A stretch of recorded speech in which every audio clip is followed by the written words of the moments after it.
Le consensus général parmi les fans de boxe est que l'ancien champion des poids lourds de l'UFC, Francis Ngannou, a été privé d'une victoire contre le WBC et le champion linéaire des poids lourds Tyson Fury lors d'un combat de 10 rounds ce samedi dernier, 28 octobre à Riyad en Arabie Saoudite.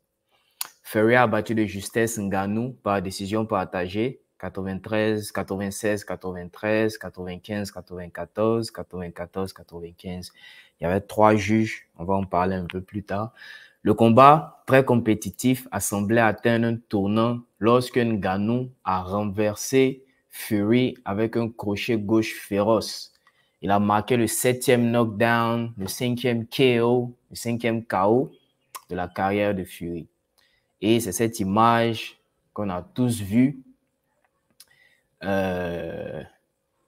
où Fury a été mis par terre par le petit crochet de gauche de Francis Ngannou. Donc, tollé général. Tout le monde dit, alors que Ngannou a effectivement perdu le combat, tout le monde dit qu'il a été volé. LeBron James, exactly why I don't watch boxing. Come on, man. Exactement pourquoi je ne regarde pas la boxe. Vraiment, qu'est-ce qui se passe, champion? No way, Francis got robbed. Ça, c'est Joel Embiid. Il dit que Francis a été volé. Bullshit. Francis a gagné ce combat. Je m'en fous de ce que tout le monde dit. The people champs. Francis est le champion national. Fury a perdu. Et le commentaire biased, le commentaire qui n'est pas vraiment vrai de ces personnes, ils doivent apprendre how to box. Donc, qu'est-ce que vous pensez? Qu'est-ce que vous pensez de ce combat? Est-ce que, effectivement ou éventuellement, Ngannou a gagné? Est-ce que Ngannou a été volé? Qu'est-ce que vous pensez? Répondez en commentaire. Dans cette vidéo, on va essayer d'analyser un peu à notre niveau en détail. On va parler du combat. On va parler un peu des règles. On va parler aussi des résultats. On va essayer d'analyser un peu les résultats. Et on va conclure pour enfin parler un peu de la réaction du champion lui-même. Parce que tout le monde est en train de parler. Mais qu'est-ce que le champion Ngannou lui-même pense? Donc, on va également en parler dans cette vidéo. Sans plus tarder, c'est parti. Chin, chin, chin, chin. Yeah. Scary. Scary. Yeah.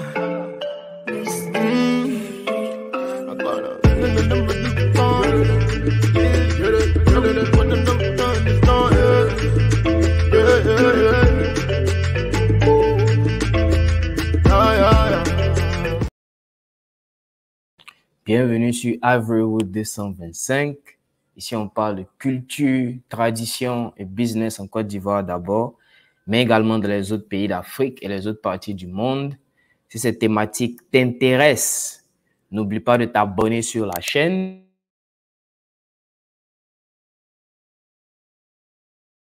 Active également la cloche de notification pour ne pas manquer les prochaines vidéos.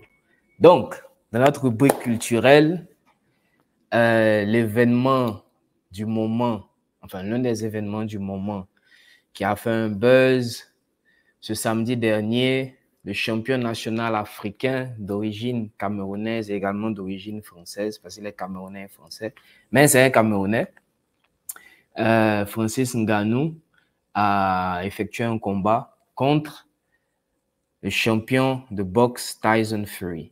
Donc, comme je disais dans l'intro, on va essayer d'analyser un peu rapidement les quelques éléments du combat et essayer de tirer quelques conclusions.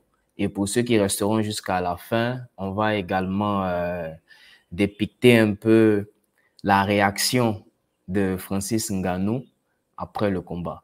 Donc, comme je disais en début, d'abord, avant d'y aller, j'ai été un peu curieux, je voulais aller voir les règles du combat. Parce que, bon, on a tous vu qu'il y a eu un KO ou une sorte de KO d'après certaines personnes. Mais le combat était un combat à points. Et il y a le journaliste Ariel Elwani, qui était l'un des journalistes affrétés à l'événement, qui a expliqué un peu quelles étaient les règles de ce combat. Et attendez que je retrouve ici l'article pour vous.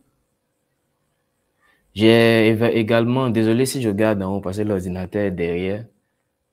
J'ai également vu plusieurs ressources, même avant le combat, pour essayer de voir un peu si tout le monde disait la même chose. Mais les règles, c'était pratiquement la même chose partout. C'est-à-dire que le combat n'allait d'abord pas mettre en titre en compétition le titre WBC de Tyson Fury, parce que Tyson Fury est le champion actuel. Donc, le combat n'allait pas mettre en cause le titre. Ça allait être un combat normal avec les règles de boxe anglaise, les règles de boxe normales. Un combat de 10 rounds. Les deux adversaires s'affronteront avec un règlement classique pour les combats de boxe anglaise. 3 juges en dehors du ring, 3 juges au bord du ring, adoptant le système obligatoire de 10 points sur 10 rounds de 3 minutes chacun, avec les KO autorisés. Et c'est là que tout le monde est un peu confus, parce qu'on nous dit que les KO sont autorisés. Il y a plusieurs sources, il y a même dans les interviews quand vous regardez. Normalement, on a dit que les KO sont autorisés. Sauf si les informations, les sources que moi j'ai vues ne sont pas correctes. Mais même sur Twitter, dans les débats, normalement les KO sont autorisés. Donc, on ne sait pas exactement ce qui s'est passé ou pourquoi, malgré les bons coups que Ngannou a donnés, à la fin, il n'a pas gagné. Maintenant, bon, je peux aussi... C'est vrai qu'il y a beaucoup de trucs qui rentrent en jeu.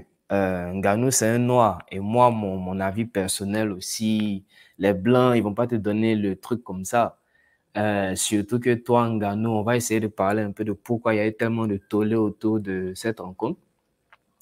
Donc, moi, c'est un avis personnel. Mettez dans les commentaires si vous pensez qu'il y a un peu de racisme à l'intérieur. Moi, je pense aussi.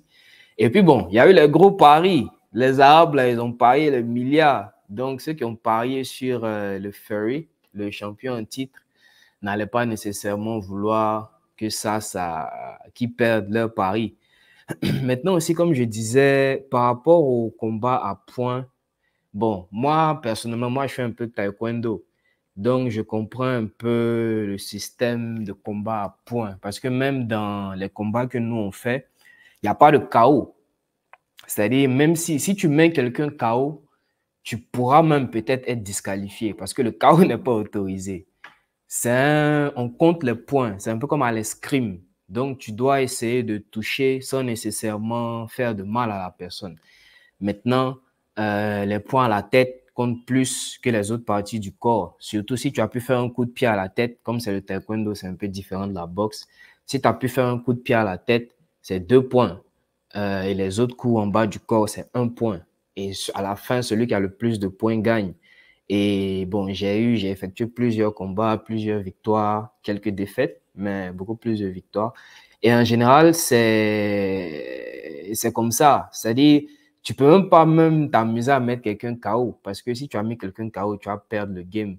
Et il y a plusieurs combats aussi que moi j'ai fait où tu peux mettre un coup, mais les juges n'ont pas nécessairement vu. Donc, ils vont pas te donner le point. Ou peut-être que c'était un angle où ils ne voyaient pas. Donc, même si tu as score, même si tu as eu ton point, ils ne vont pas nécessairement te le donner parce qu'ils n'ont pas vu. Donc, il y a plusieurs combats que j'ai gagnés, il y a d'autres que je n'ai pas gagnés, mais il y a plusieurs situations où où je savais que je devais gagner, mais c'est juste que la majorité des points que j'ai marqués, l'arbitre n'a pas vu. Mais si l'autre personne te score et qu'on voit, ils vont noter. Et puis, comme il y a le temps, ça fait que, et puis nous, on n'a pas 10 rounds, on a juste quelques rounds en fonction du type de compétition que tu vas faire. Donc, il y a tous ces éléments-là qui rentrent en jeu aussi. Est-ce que l'arbitre a vraiment vu? Est-ce que le juge a vu le coup que tu as donné? Ou qu'est-ce que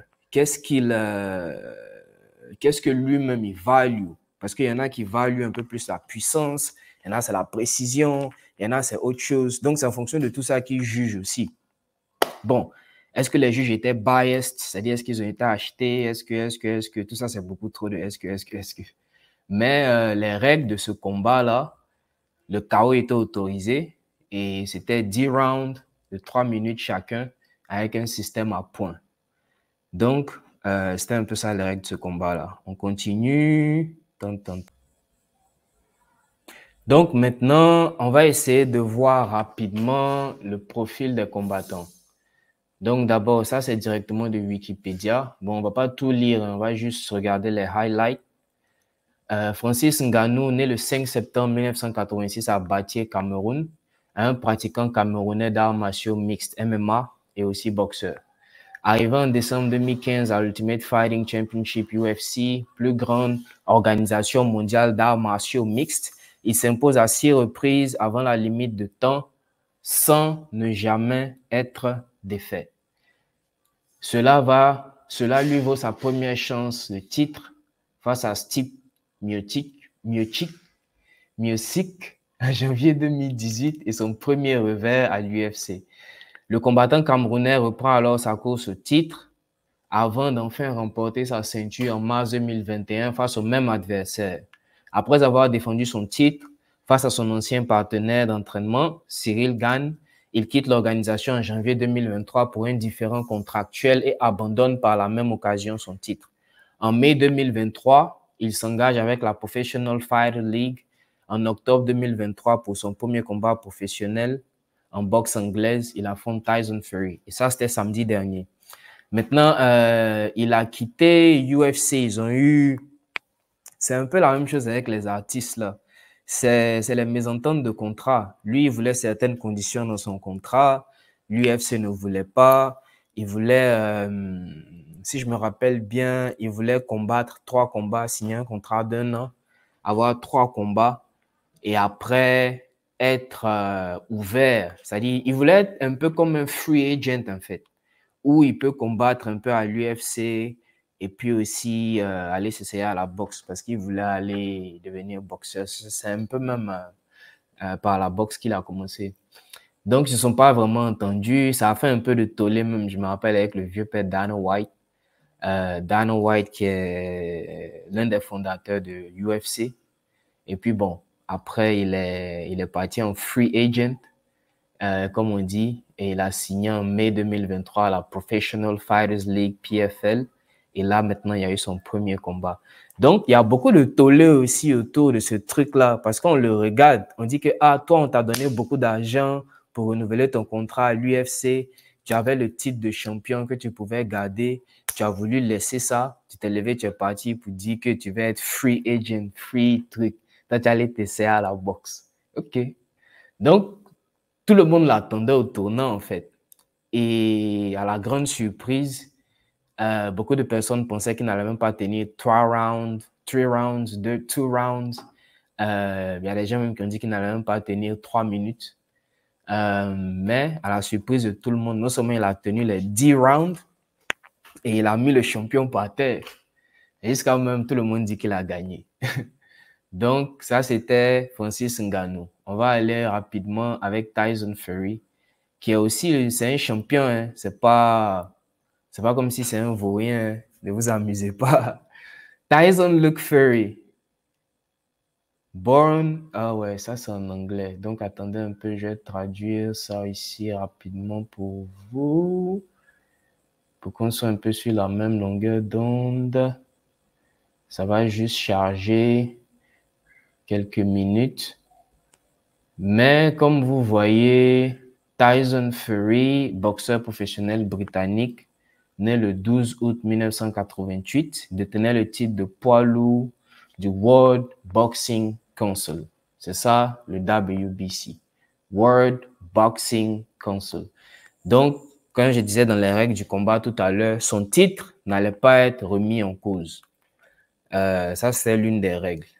Même s'il avait perdu, il avait toujours gardé son titre. Auparavant, il a détenu les titres unifiés de poids lourd de 2015 à 2016 et le titre du magazine Ring 2 fois en 2015 et 2022. Il a également remporté le titre de l'Organisation internationale de boxe IBO lors de son premier règne en tant que champion.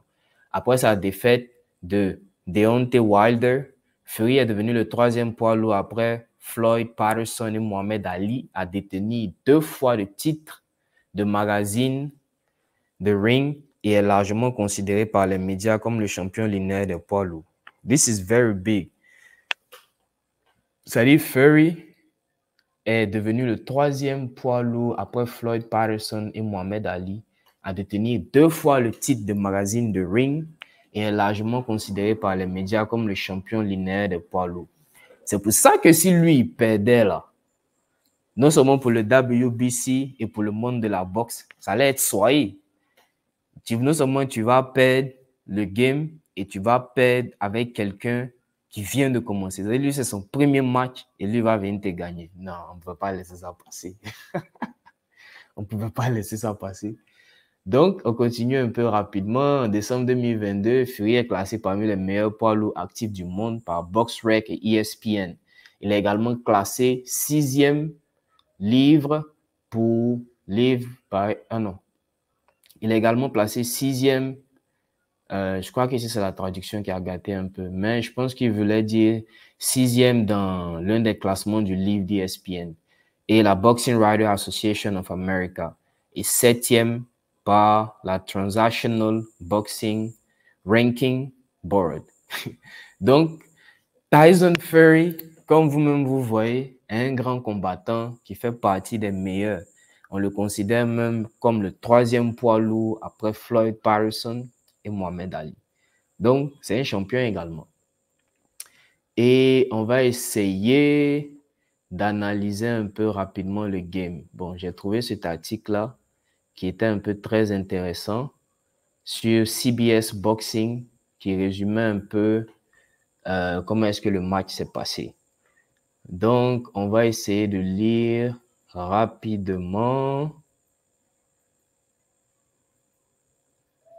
les moments clés du game. Donc, Tyson Fury, toujours roi de la montagne, dans un combat que beaucoup s'attendaient à ce qu'il marche en route vers son combat d'unification avec Alexander Usyk samedi soir en Arabie Saoudite. Fury était ensanglanté, forcé de descendre de tapis et de battre un début Francis Ngannou en route vers une victoire, décision partagée.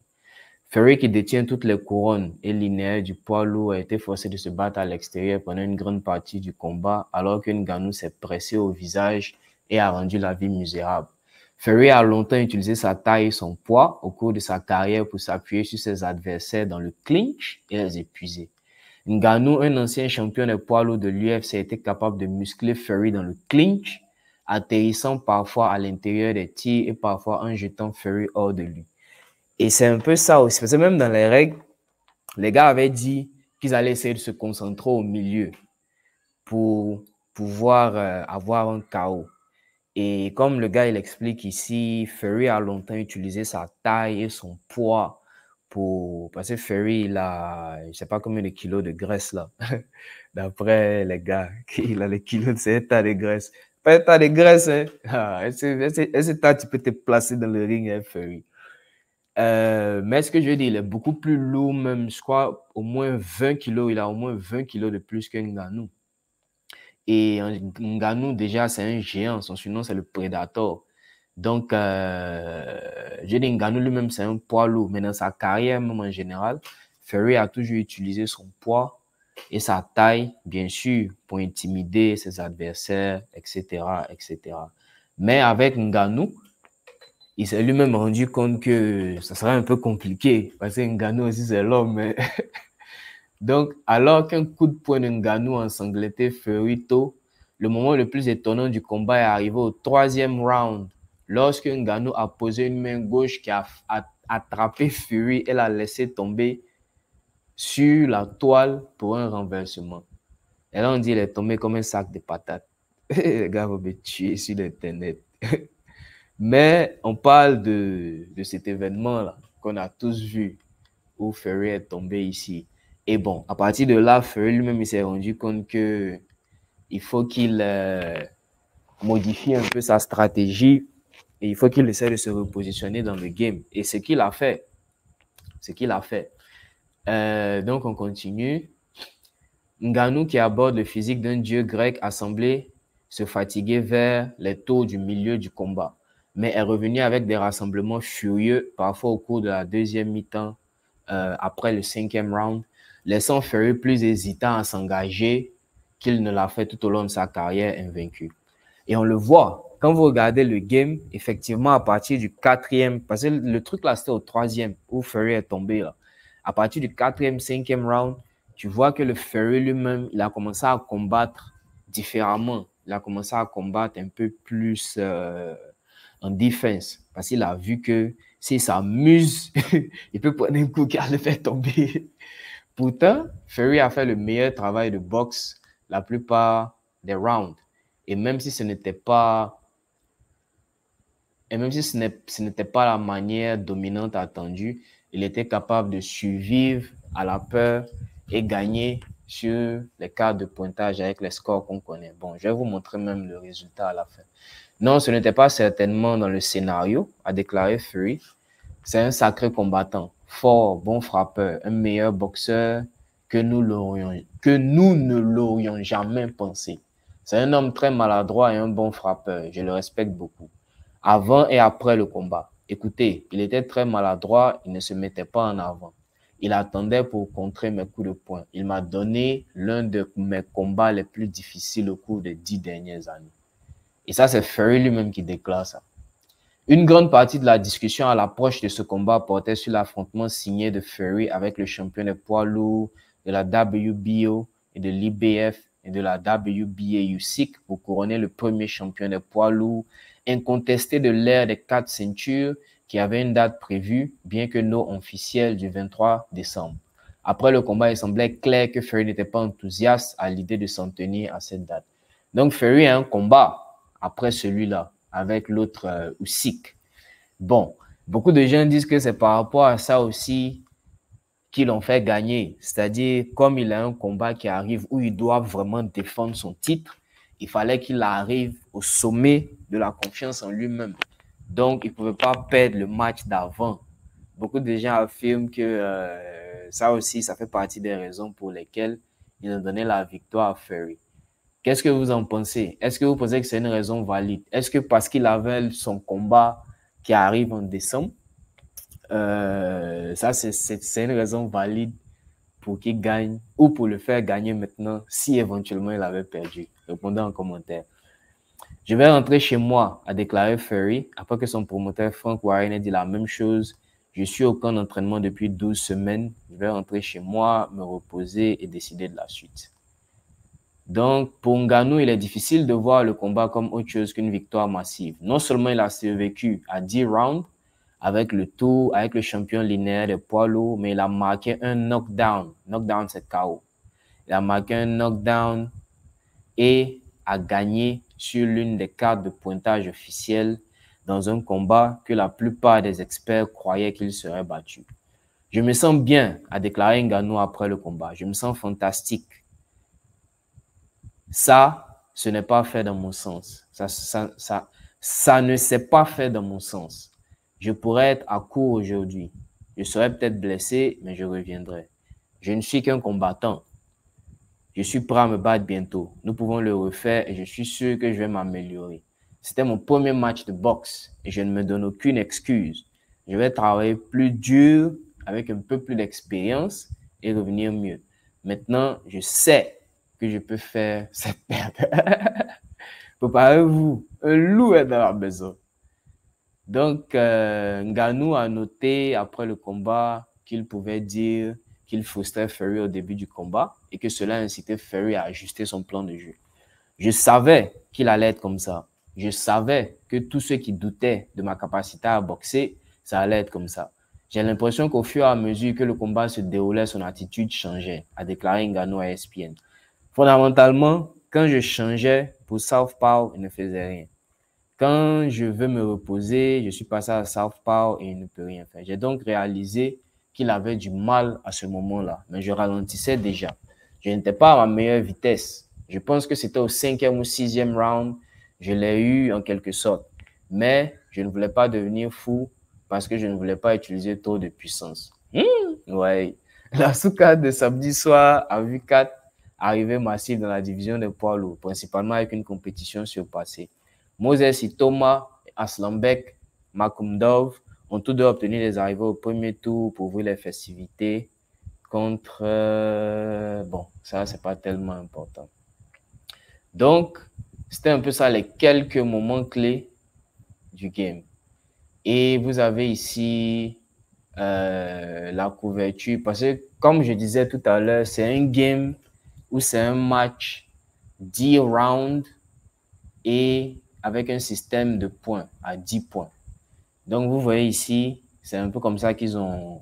Ça, c'est un peu le résumé en fonction des points. Après, je vais vous montrer l'autre carte des arbitres, des juges. Donc, comme vous voyez, Fury, ici, à le premier 10 à 9, 10 à 9, 8 à 10. Gagnon a gagné ici le troisième, 19, 19. Gagnon a gagné quelques rounds. Lui aussi, il a gagné quelques rounds. Mais à la fin, 96-93. Ça, c'était le score final.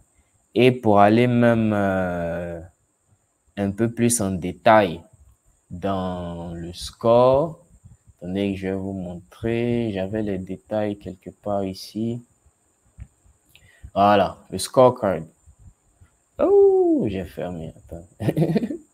J'ai oublié. Le scorecard. OK. Donc, voilà le scorecard.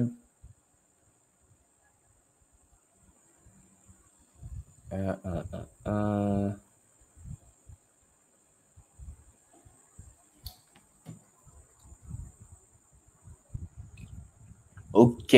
Donc, voici le scorecard officiel.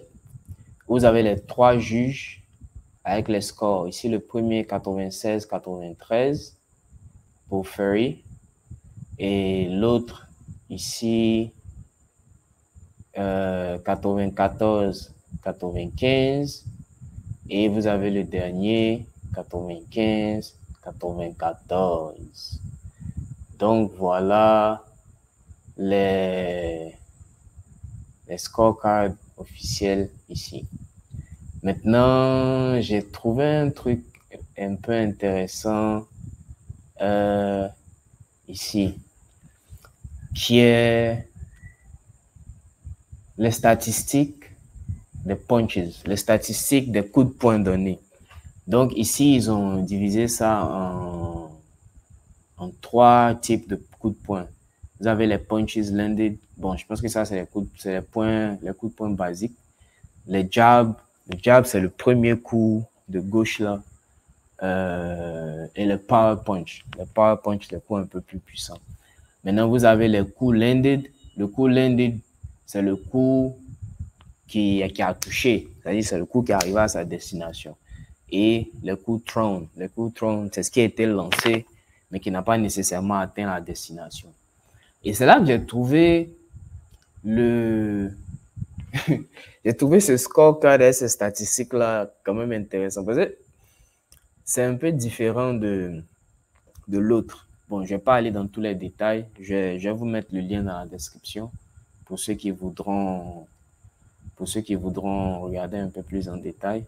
Mais quand tu regardes les stats finales ou les stats finaux, tu vois que total punches, donc les coups de poing, le total des coups de poing ici, le total des jabs, donc ici on va appeler ça peut-être coup de poing basique, le total des jabs, les jabs c'est front punch, on va appeler ça peut-être, ouais, les sons sont un jab, les boxeurs vont comprendre, et les power punch, les coups puissants. Donc ici, tu vois que au total, ici Fury à 31%, Ngannou à 25%. Pour les jabs, ici Fury à 28%, Ngannou à 19%. Pour le power punch, ici Fury à 37,2%, Ngannou à 31,9%. Donc, quand tu regardes ce scorecard là, bon, ça c'est le résumé. Je ne vais pas trop aller dans les détails pour ne pas rendre la vidéo trop longue. Tu vois que c'est comme si Fury a dominé tout le match. Mais est-ce que c'est ça la réalité? Parce que on a tous regardé le game. Je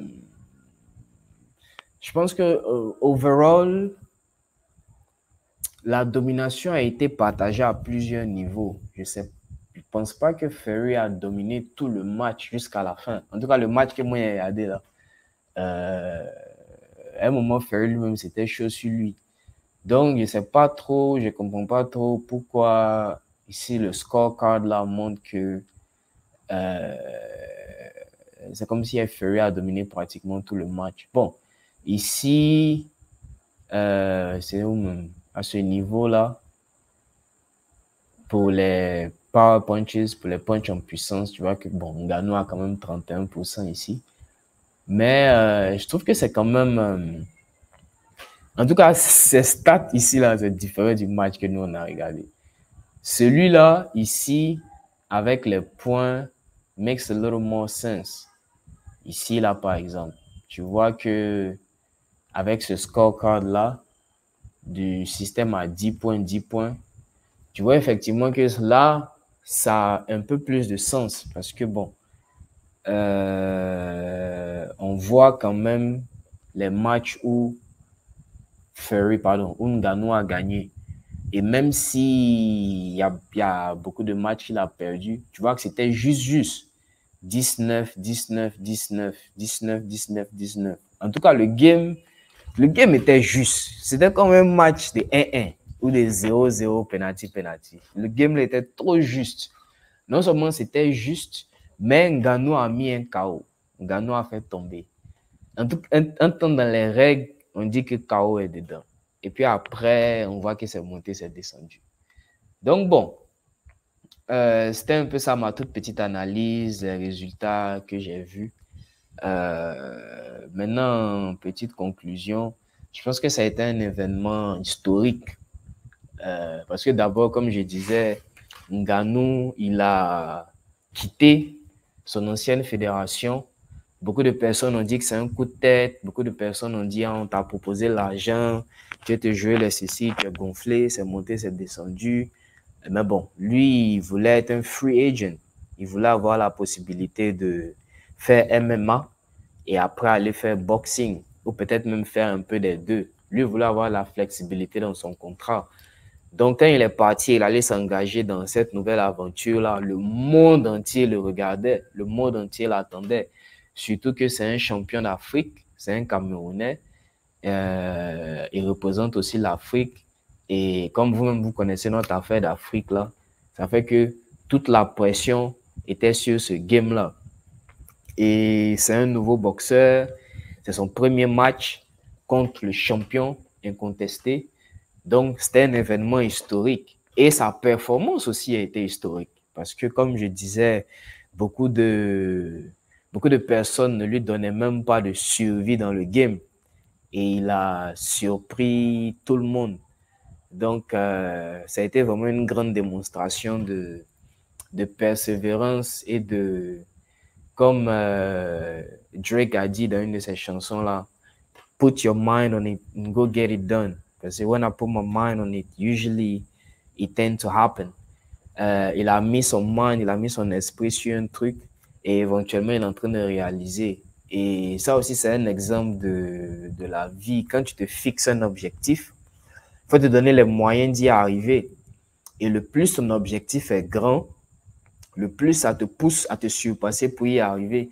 Parce que c'était un objectif gigantesque. Et malgré le fait qu'il n'a pas gagné, vous allez voir tout à l'heure dans sa réaction, dans l'interview, pour ceux qui vont rester jusqu'à la fin de cette vidéo, malgré le fait qu'il ait perdu, il reste optimiste sur les prochains games, sur les prochains matchs. Et vous-même, vous voyez les conditions dans lesquelles il a perdu. Normalement, même, il a gagné. Donc, c'est vraiment un combat historique avec beaucoup de leçons. Au fur et à mesure, on va essayer de les partager un peu dans nos rubriques culturelles et sportives. Mais ça a été vraiment une expérience à voir et aussi la fierté pour l'Afrique. Et c'est vraiment incroyable à quel point il faut que quelqu'un réussisse à un niveau indéniable devant tout le monde pour que beaucoup de personnes commencent à considérer la chose. Parce que même à faire des MMA, UFC, le sport était là depuis. Mais depuis que nos éléments africains, Ngannou, Idriss, et j'ai oublié même le nom de l'autre, Israël, pardon, qu'est-ce que je raconte? Idriss, Israël, et j'ai oublié le nom de l'autre Nigérien, là. Ces trois Africains, il y a d'autres, hein, il y a quelques autres Africains à l'intérieur. Quand ils ont commencé à gagner et autres, ça a créé beaucoup d'engouement au niveau des Africains eux-mêmes par rapport au sport. Et c'est vraiment incroyable de voir ça. Même tu te promènes dans toutes les rues aujourd'hui à Abidjan, c'est de ça que les gens parlent. C'est du game que les gens même qui regardaient même pas, même. Aujourd'hui, ils sont dedans. That's crazy, bro. C'est la même chose avec le taekwondo. Surtout même en Côte d'Ivoire, il y a une forte communauté taekwondo. Moi, quand j'étais petit, j'ai commencé mon taekwondo à Abidjan ici. Donc, il y a une très forte communauté de taekwondo ici en Côte d'Ivoire. Et à un niveau national, c'est quand on a commencé à voir tous ces champions-là, Magui, Ruth Magui, le grand frère Cheikh Cissé et tous les autres, que beaucoup d'autres personnes ont commencé à s'y intéresser. Et ça, c'est une très bonne chose dans le sens de... il n'y a pas que le football. Il y a beaucoup d'autres sports où les Africains excellent et continuent d'exceller. Et il faut qu'on les supporte, il faut qu'on leur donne de la force, il faut qu'on continue de les supporter. Le match d'Nganou, les Camerounais étaient pleins là-bas. Hein. Ils étaient pleins à l'intérieur du game, ils étaient pleins dans le stade. Et même pour la visualisation. Et puis bon, la plupart de ces matchs-là sont en pay-per-view. Donc, tu es obligé de payer pour aller regarder. Parce qu'il n'y a pas d'autres points où tu vas regarder. Sauf si tu as le circuit de ça. Mais en général, c'est des matchs qui sont pay-per-view. Tu es obligé de payer pour regarder. Et sauf si c'est une manière de supporter les gars. Donc, c'était un peu ça rapidement. Maintenant, on va passer à une toute petite partie de l'histoire de Francis